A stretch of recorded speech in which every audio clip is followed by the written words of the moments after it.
Welcome and thank you for joining. My name is Linda Denude and I'm a health educator for community health at Atlantic Health System. Today's presentation, Are You Dreaming of a Good Night's Sleep, is presented by Allison Ling. Before we begin, I have a few announcements.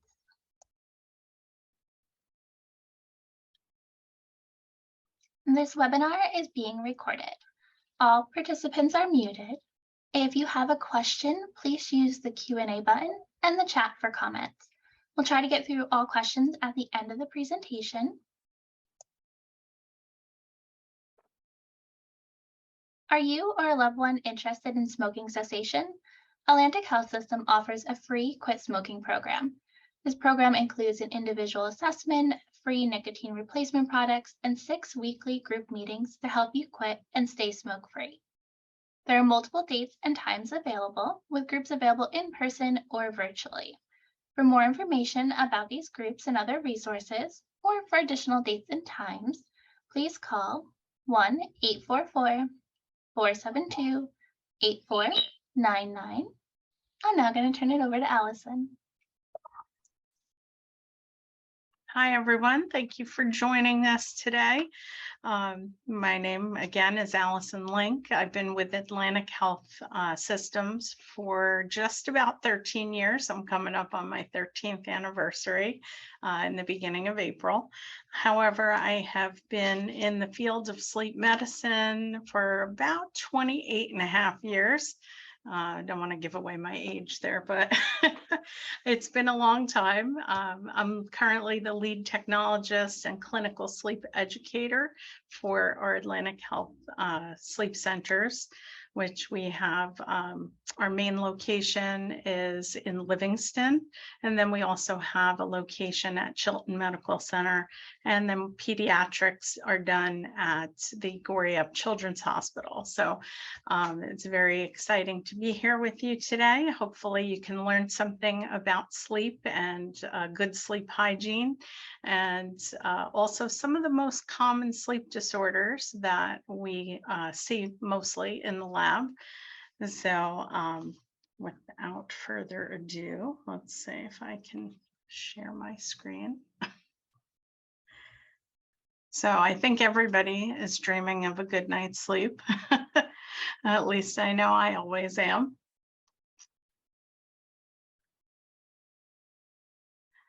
So what we're going to start talking about is a little bit about what normal sleep should be.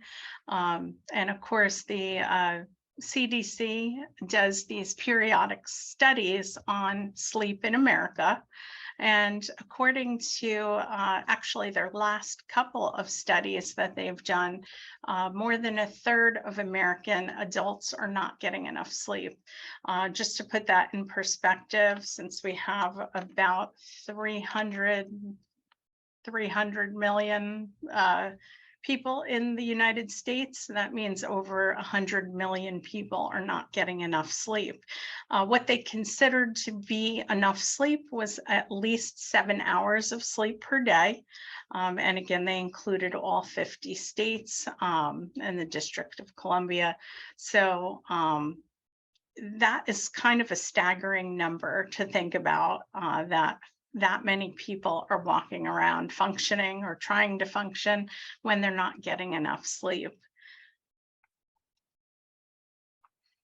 So 70 million of Americans, and those are included in that 100 million, are affected by chronic sleep disorders and problems that interfere with their sleep, whether it's from an illness or whether it's actually a chronic sleep disorder or a chronic disease.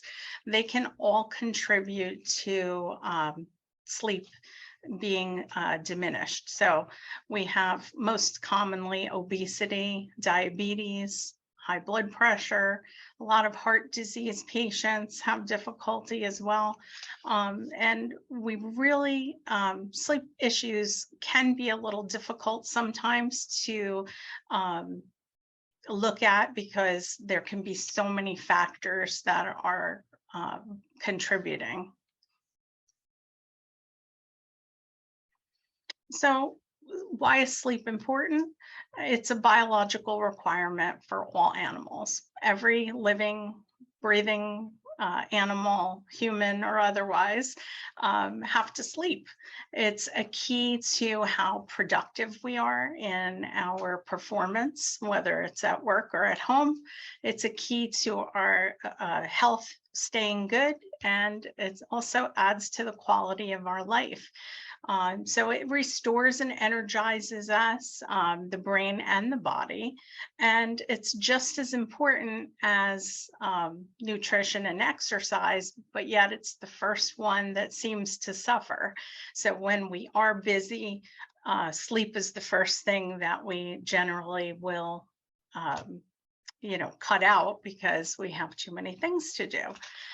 So for all of our functioning, though, we want to get a good quality night's sleep. 7 to 9 hours typically is what they're recommending for most adults. And that it helps us deal with the other 2/3 of our life that we're not sleeping. And it really just makes us thrive and have a full life when we are able to get that sleep. It helps us function mentally and physically. So the sleep cycle in a textbook, of course, is alternating stages of sleep. And there's two types. There's non-REM sleep, which comprises about 75% of the night, and then REM sleep when dreaming occurs, and that's about 25% of the night. And again, this is normal sleep patterns. They have actually, on the side of my slide to the left, you can see that you have awake and then stages 1, 2, 3, and 4. The stages 3 and 4 have been combined more recently. So they really only consider that there's 3 stages of non-REM sleep. And then during that time frame for non-REM and REM sleep, it takes about 90 minutes for it to cycle through. A lot of people always say, well, I don't dream that many times. And you can see from the slide, there's about 5 REM cycles that someone should be going through during the night. And typically you won't remember going into that dreaming state unless you wake up shortly after coming out of that stage. So most people do get more REM than they think, but yet in the lab, when we look at different sleep disorders that we're going to talk about, people do have a reduced amount of REM sleep typically, and then they'll stay in those lighter stages of sleep. So stages 1 is that link between awake and asleep, where you're going to get drowsy and start dozing off, but you're pretty much still aware of kind of what's going on around you. You'd hear noises and it's that light stage of drowsy sleep when you first start falling asleep. Stage 2 marks the actual onset of sleep when you are no longer aware of your surroundings. You're disengaged from the environment. Your breathing and your heart rate kind of regulate, and your body temperature continues to go down. And we spend about 50% of our night in these first 2 stages of sleep. Stages 3, which now includes 3 and 4, are the deepest stages of sleep, where we experience that restorative sleep that's so essential to good functioning. Your muscles completely relax, your blood pressure drops, and breathing is a lot slower during that time. Blood supply goes to your muscles, so your energy is restored, your tissues repair. Growth and repair both occur during these stage 3 sleep. And then also hormones are released for growth and development for children. Then that REM sleep, or rapid eye movement, we see the eyes dart back and forth under the lids, and that is a necessary part of our sleep pattern. Our brains are active. Sorry, let me go back to my thing. Our brains are active, but our body is not.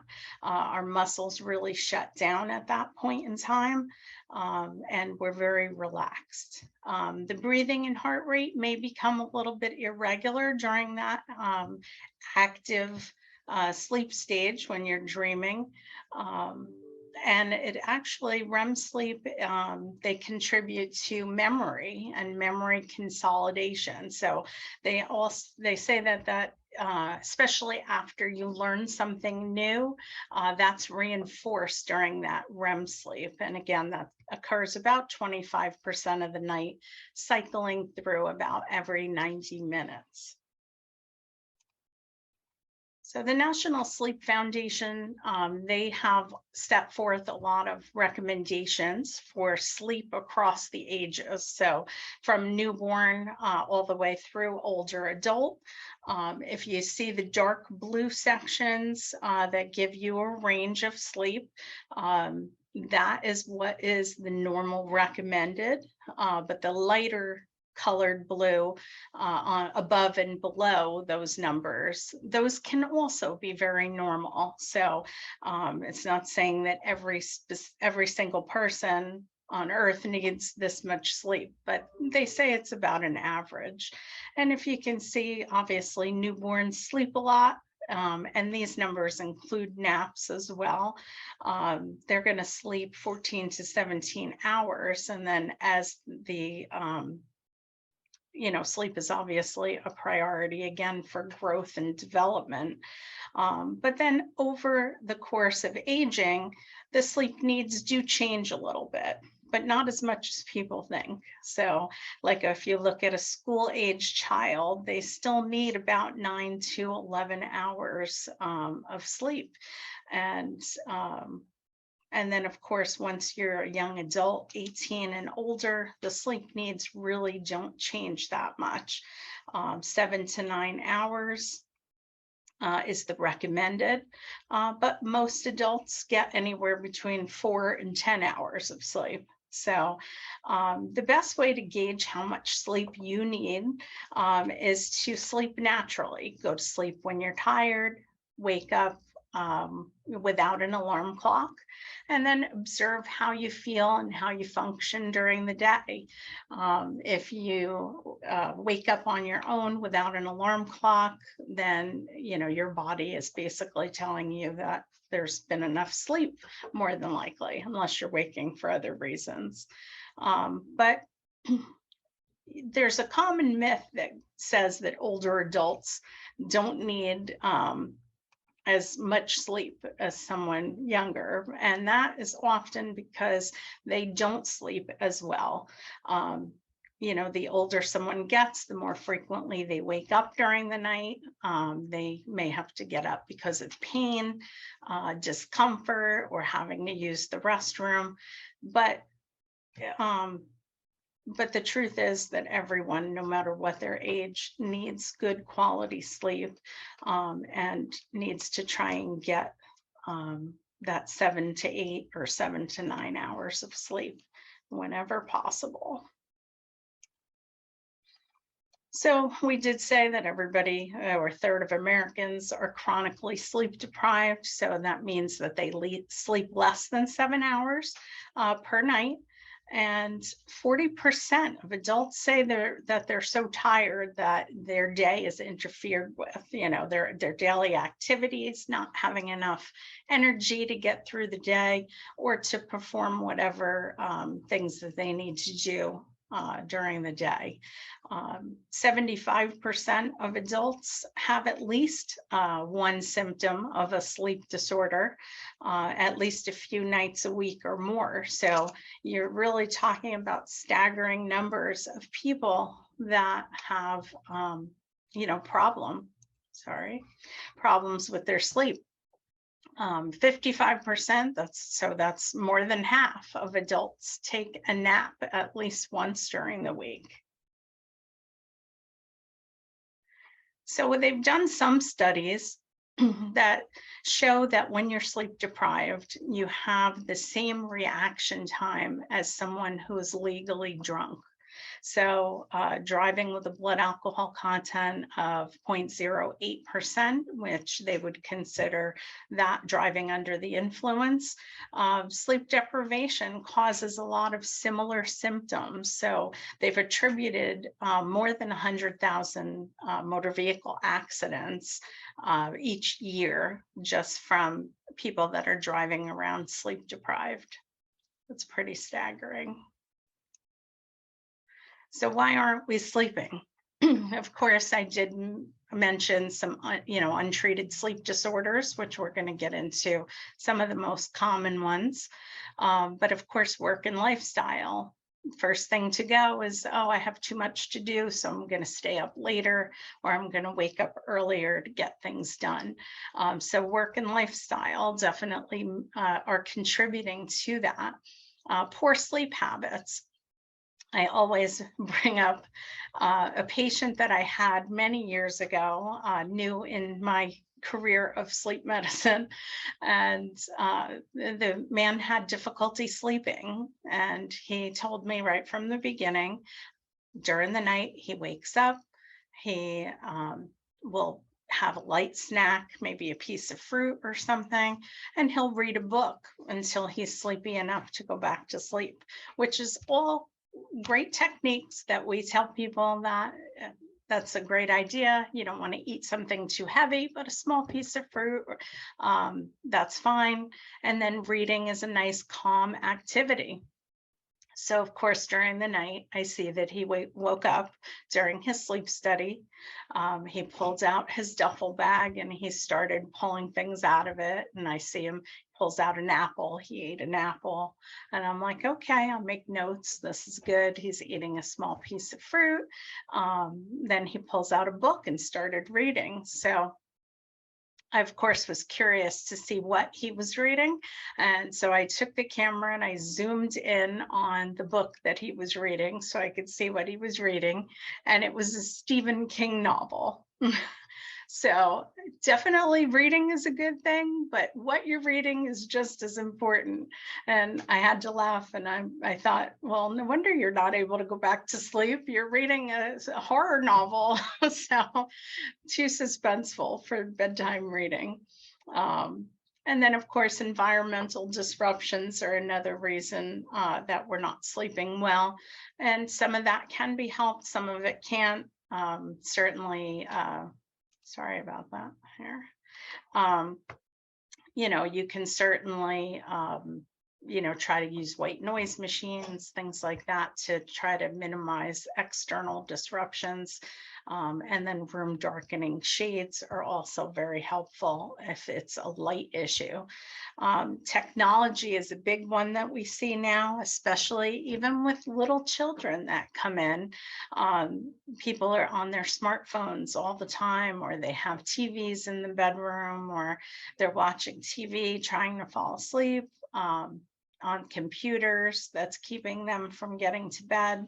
iPads, we've had a lot of children come in to the sleep center that, you can see that the parent just hands them an iPad and they're basically exhausted. You can see that the child's exhausted, but here they are on the iPad watching a video or something. So, and if they're doing that during testing, they're doing that at home as well.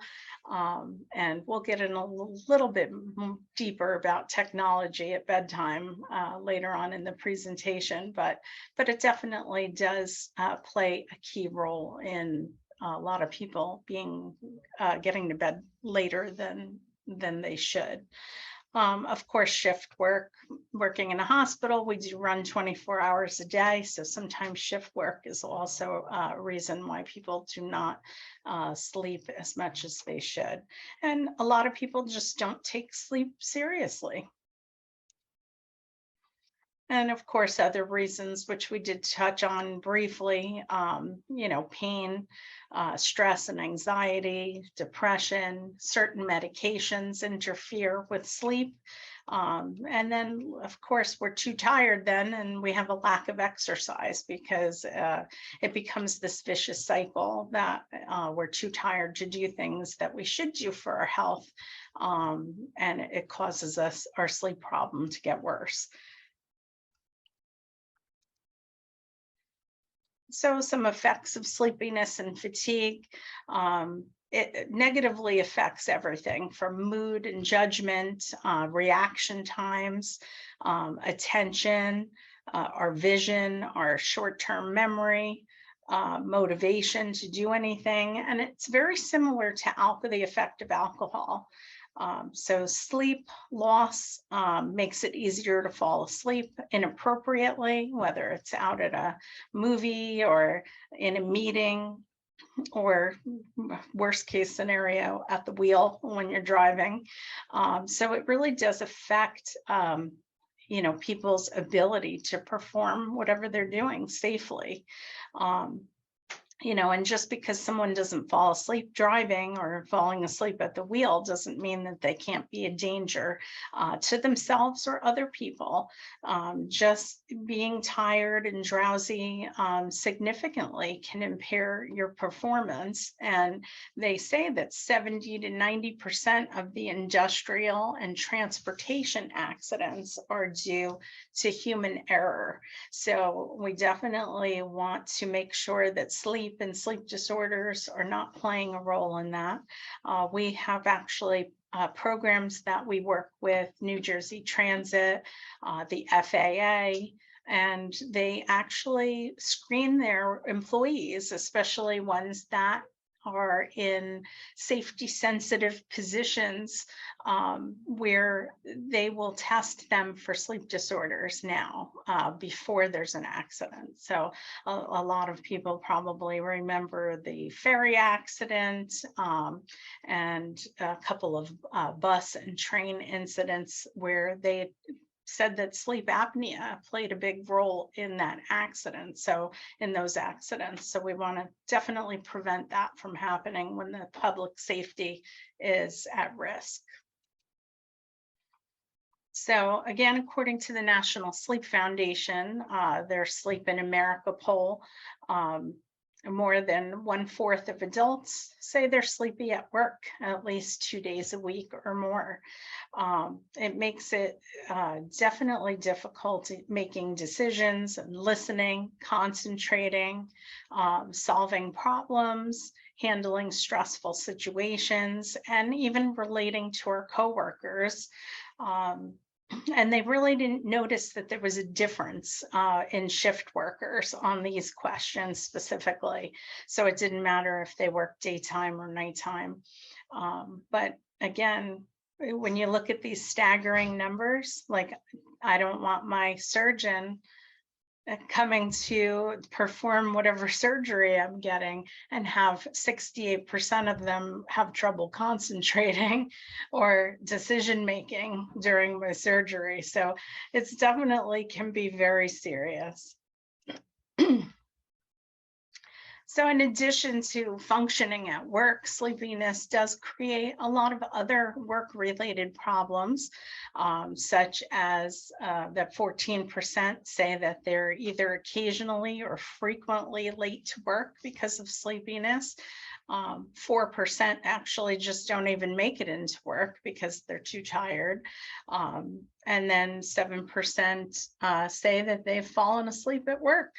And 19% say that they frequently or occasionally make errors at work because of their sleepiness. And then, of course, the 2% that get injured, which, of course, we want to have 0% getting injured on the job, especially because of sleep. Some of the most common sleep disorders that we see in the lab are obstructive sleep apnea, insomnia, and restless leg syndrome. There are 84 known diagnosable sleep disorders. So these are just a few that we're going to touch on briefly, because they are the most common. So we're going to see the majority of people, if they do have a sleep disorder, they're probably going to fall into one of these categories.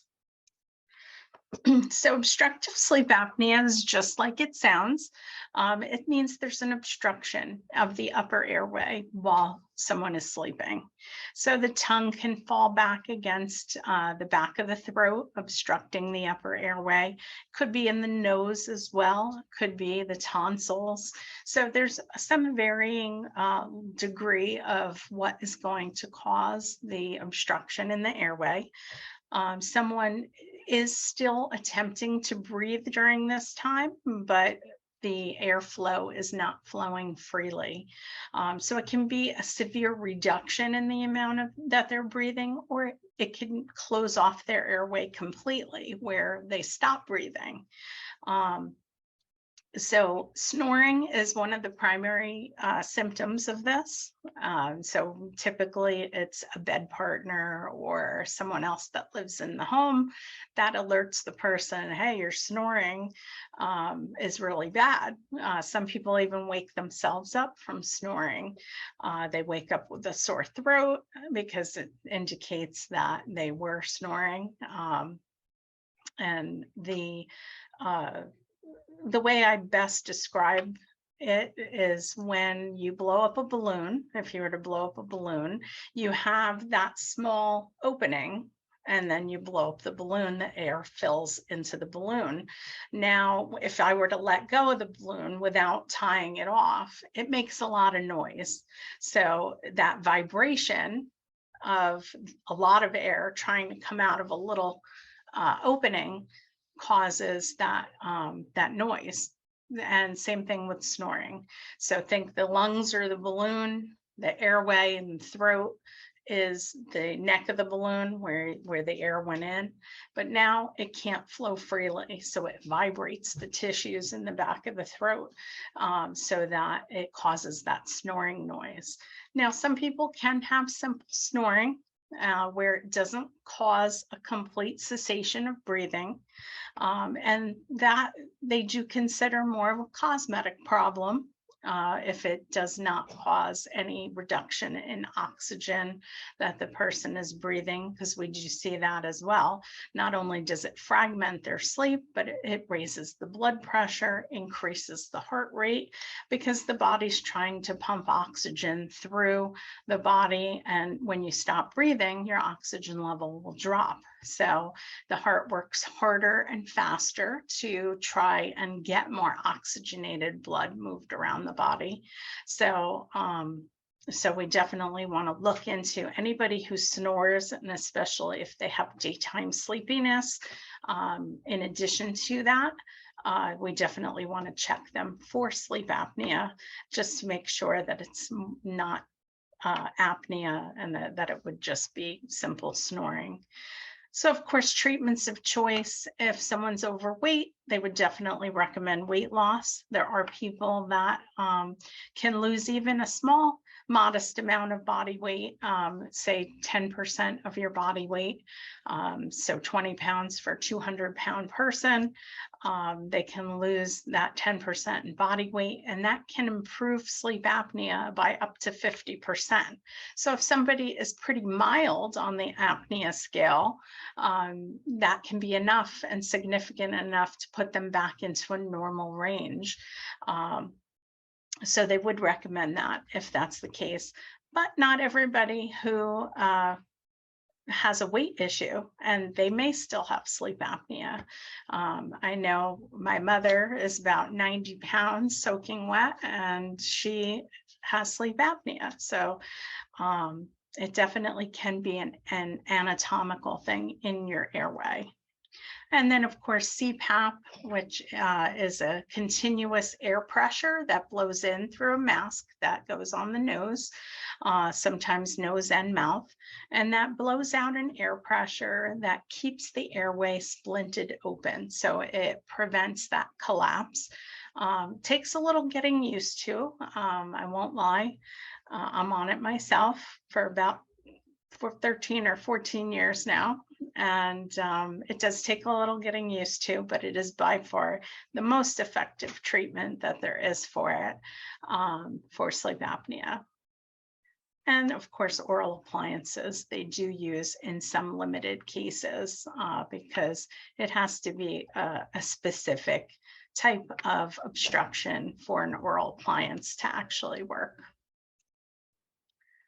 So insomnia, we already discussed that most adults need about 7 to 9 hours of sleep per night, and that most adults get less than that. And again, here, sleep hygiene is going to come into play, just like my patient reading his Stephen King novel. TV, lighting, computers, everything, all limits our sleep hours. And a lot of people do present with insomnia that have other underlying sleep disorders that are causing them to wake up and have difficulty falling or staying asleep. So there's the primary insomnia, which is somebody who has a difficulty actually falling asleep. And then a secondary insomnia where the person falls asleep just fine, but then they wake up in the middle of the night and have difficulty getting back to sleep. So some insomnia treatments, of course, are keeping a regular sleep-wake hour. This is good sleep hygiene, not just for insomnia, but for everyone. They say that you should have the same schedule 7 days a week, that even if you don't have obligations on the weekend, you shouldn't sleep in more than an hour later than what you normally do, because basically, I've certainly over the years have known lots of people that do this, and I used to probably be one of them when I was a teenager, but I would stay up much later on the weekend and then sleep in much later on the weekend to kind of catch up on sleep. So while extra sleep when you're sleep deprived can help a little bit, you can never truly make up that sleep debt. And then they basically say, let's say it's a 3-hour difference. You normally wake up at 6 a.m. during the week, and on the weekend, you wake up at 9 a.m. It has the same effect on your body as if you flew from New Jersey to California on Saturday, and then on Monday you were back in New Jersey. You get that jet lag feel. And that's the same effect that radically changing your sleep-wake schedule can have on you. So that's why the Monday morning, everybody is usually pretty miserable on Monday morning. Caffeine's another one. A lot of people say, oh, I could drink coffee all day long. It doesn't affect me. But a lot of people are shocked to hear that caffeine has a 10-hour half-life. So you always want to make sure that that last cup of coffee or tea or soda, depending on what you're drinking that has caffeine in it, you want it at least 10 hours prior to when you want to go to bed, just so that it doesn't interfere with your sleep. And then about an hour before bedtime, you want to dim the lights, and sometimes even they recommend 2 hours prior to bedtime, that you shouldn't be in any bright light, no computers, stay off your phones. Even TV can be a problem. And a lot of the phones now, though, do have a blue light blocker on them that you can turn on. I know for Apple, for the iPhone or for the iPad, they call it night shift, but I know Android has them as well. And what that does is it blocks the blue light that gets emitted off of these electronic devices. And that because that blue light, when it hits the retina of your eye, it's actually sending signals to your brain to be awake and to be alert. And you certainly don't want that at night when you're trying to go to sleep, especially when you have a problem going to sleep. we had one of our previous sleep specialists. He actually bought blue light blocker sunglasses that he bought. He said he bought them off of Amazon, and he would wear them from about 8 p.m. in the evening until he went to bed if he was going to be watching TV or on his phone or on the computer or anything like that. So you definitely want dim light, you know, and you want to block those blue lights. If you can, avoid napping during the day if you have a problem sleeping at night. If you do nap, there is some truth to that 20-minute power nap because it's just enough to kind of get you over the hump of being so tired, but it's not enough to interfere with your nighttime sleep. So if you remember back to the beginning of this presentation about the normal sleep cycles, that every 90 minutes you cycle through all of your non-REM and then ending with a REM cycle. So you definitely don't want to nap for more than an hour because you're going to take one of those whole blocks of 90 minutes of sleep time that you should be getting at night, and you're going to get it during your nap. And I know when my son was a baby, I much preferred him to sleep through the night than to nap all day. So we definitely want to be mindful of that if it affects our sleep at night. Of course, avoiding pets in the bed whenever possible. I know I have a king size bed at home. My husband and I have this much room, and the dogs take up a lot of the bed. So sometimes we have to kick them out. Then avoid smoking and alcohol before bed. They actually say alcohol up to 5 hours before sleep because it does fragment your sleep. People get the false sense that they have a few drinks before bed and they're able to sleep soundly.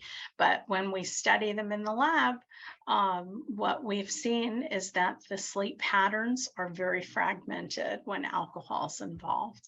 And then, of course, keeping your environment cool and quiet. So restless leg syndrome is another common sleep disorder that we see. There is a couple of things that go along with this. So most people describe a creepy crawly sensation in their legs once they rest.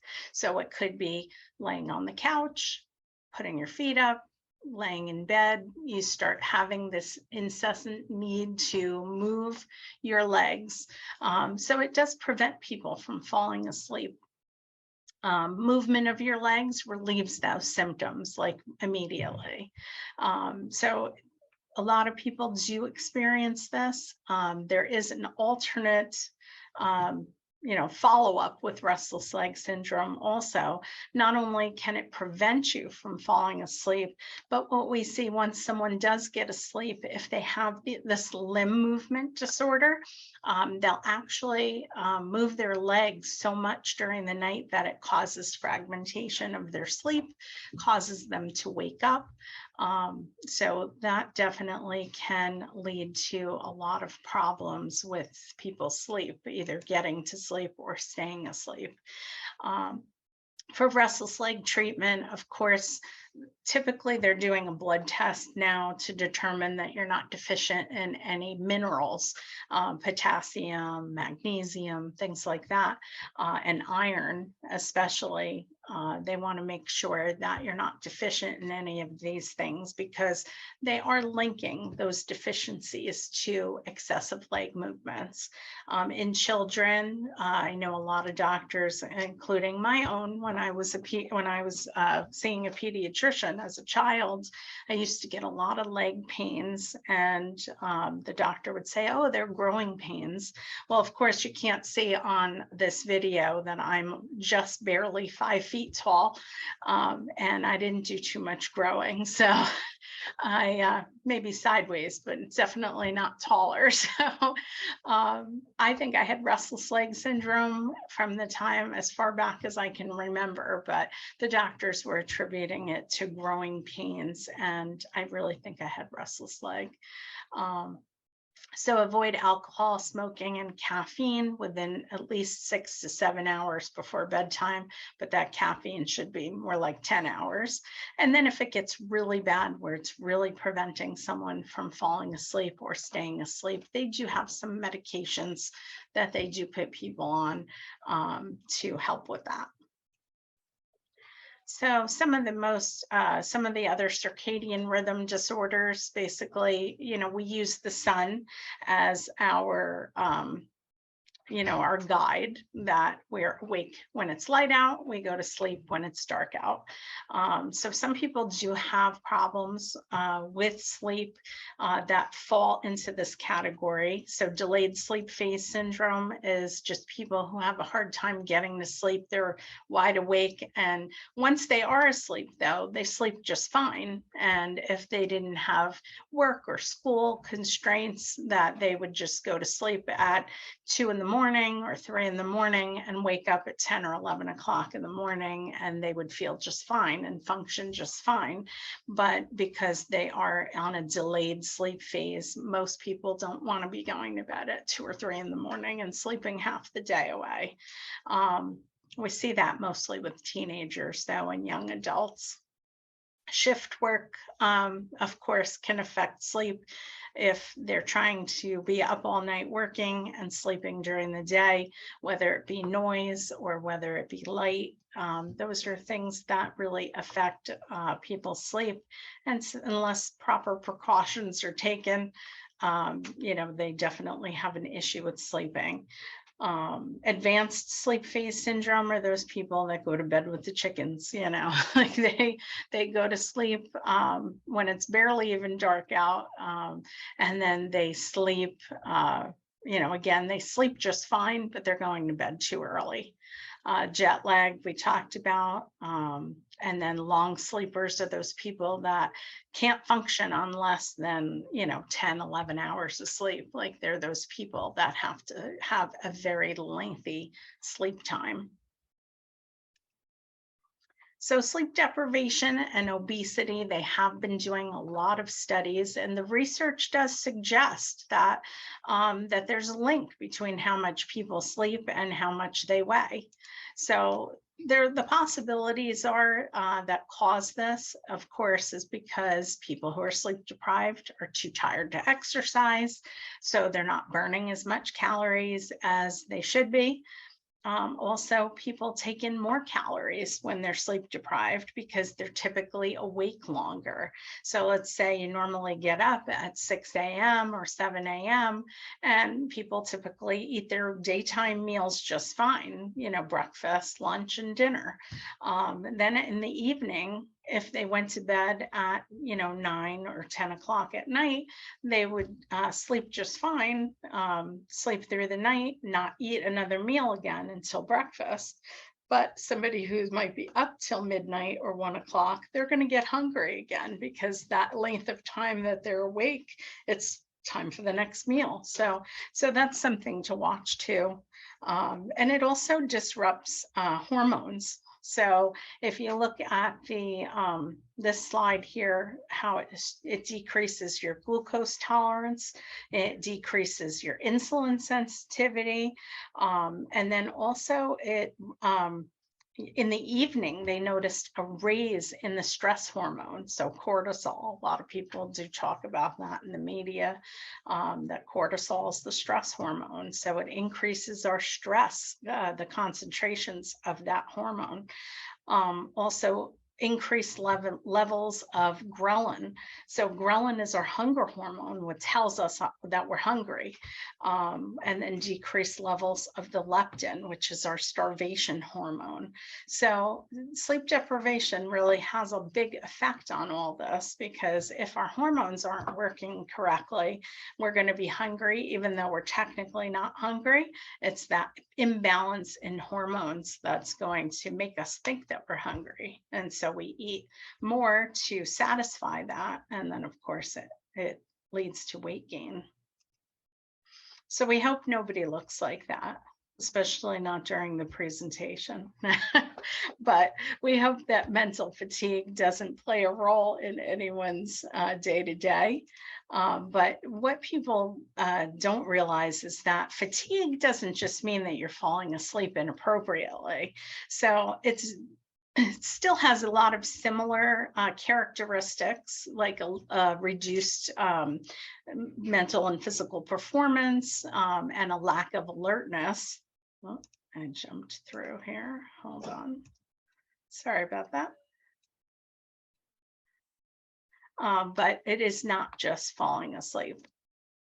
So fatigue signs and symptoms, again, very similar: forgetfulness, poor communication, that lack of alertness, and slow reaction time. So micro sleep, what that means is that there's at least a 3-second period where their brain waves change and they fall asleep. But again, they may not realize that they're falling asleep because it is so quick. So 3 seconds is extremely fast, but it's enough to disrupt the brain waves, and that we would look at it and say, yes, the person was having micro sleep. People with fatigue can be depressed and withdrawn from family and activities, moody. I always tell my husband he worked shift work for 13 years and he was a terrible daytime sleeper. And I knew the days that he didn't get enough sleep because very moody. People can be quick to get angry about, silly things. And just really those people that say that they're not interested in doing anything and they're always tired. So when should you be evaluated? So you have to ask yourself some of these questions. If you answer yes to these questions, then a sleep evaluation should be considered, and discuss these issues with your physician. We do they like to see you track your sleep patterns. So there are 2-week sleep diaries that the National Sleep Foundation usually has a link. And I think we may have a link on our website as well. But if you snore loudly, if you or other people have told you that they've observed you stop breathing or gasp for breath, if you feel sleepy and doze off while you're watching TV or reading or doing any other type of daily activity, you shouldn't be falling asleep, inappropriately. If you have difficulty sleeping at least 3 nights a week, and again, that could be trouble falling asleep, trouble staying asleep, or if you just wake up too early and can't get back to bed. Unpleasant tingling, creepy, crawly sensations, or nervousness in your legs when you're trying to sleep or relax. And then, of course, interruptions to your sleep. You could see the examples there on the screen: nighttime heartburn. We do find a lot of people with sleep apnea have acid reflux during the night. Because once they gasp and the airway opens up, it can pull the stomach acids up into the throat. So we do see a lot of correlations there. So definitely if you answer yes to, any of these questions, it might be something to speak to your doctor about. I do have 2 handouts that we'll be sending out to all the participants today. That will also go, there's a 1 questionnaire about assessing your risk for sleep apnea. That's called the Stop Bang questionnaire. And then also one on tips for better sleep. So, and it'll go into a little more detail than we did in this presentation. So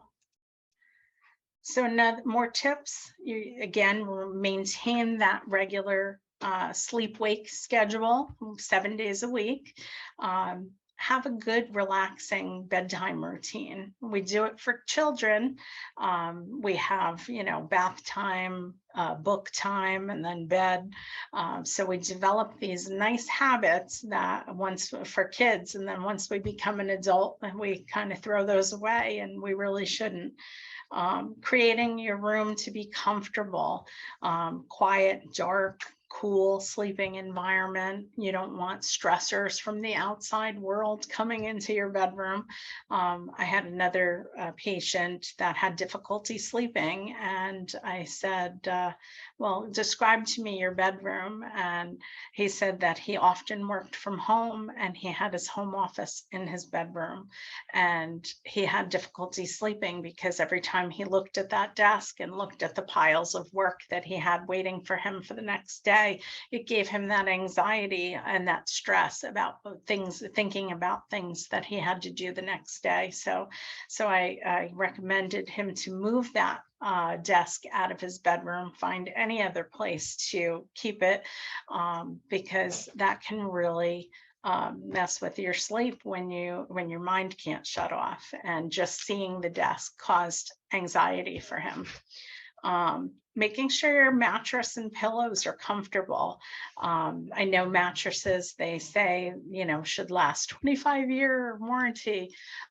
They usually say about 8 to 10 years you should replace your mattress if you're able to, and pillows about once a year. So you want to make sure that you're not sleeping on the pillow that you slept on 20 years ago, because it's probably not supporting your neck and head to give you a good night's sleep. So definitely look into that. Using your bedroom, again, that goes back to my story about the home office, using it only for bedroom activities. You don't want any other work or stress coming in to that environment. You want to finish eating at least 2 or 3 hours before your normal bedtime. Exercising regularly can help, but again, you don't want it too close to bedtime. Avoiding your caffeine, nicotine, and alcohol close to bedtime, because they can disrupt your sleep and fragment your sleep later on. And then avoid that long nap if it'll disrupt your sleep later in the night. Again, keep it under an hour. If you definitely have to nap, definitely keep it under an hour. And the good news is that with proper diagnosis and treatment, these sleep disorders can certainly, can improve your memory, and you can get a better night's sleep. And the risks involved with the reduction in sleep can reduce dramatically. So 85 to 90% of patients who seek out a sleep disorder specialist get better sleep. So it's there's always new treatments available and suggestions on what they can do to help you. So definitely don't hesitate if you're having a problem. Okay, there's some of my resources that were used for this presentation. So, and definitely check out our Atlantic Health website. If you type in sleep in the search bar on our main website for Atlantic Health, it will bring you to some of our resources that we've linked. So I want to thank everyone for joining us today. We kindly ask that you take a few minutes after today's presentation to complete the program survey. A link to that has been added to the chat for your convenience. And a special thank you to Allison for dedicating your time and expertise today. Very welcome. Thank you for having me. If you have any additional questions or comments, you can send an email to communityhealth@atlantichealth.org, or you can call 1-844-472-8499. That concludes our webinar. Have a good day, everyone. Thank you.